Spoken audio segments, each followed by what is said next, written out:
Danas pravim čokoladnu tortu bez brašna u sosu od vanilije i zato nam je potrebno 3 jaja, kakao, mliječna čokolada, orasi i maslac.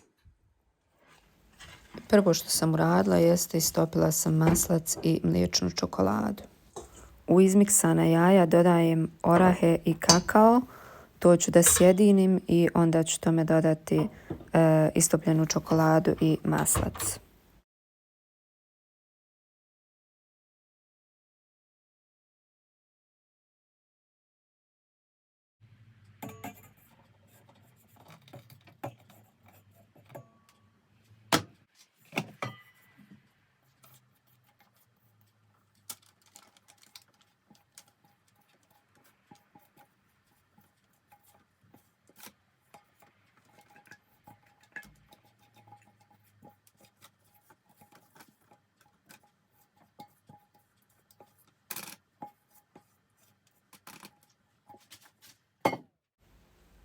I nakon pečenja to izgleda ovako.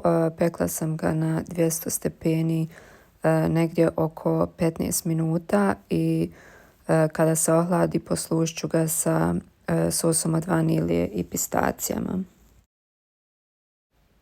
Sos od vanilije nisam pravila, kupila sam gotov.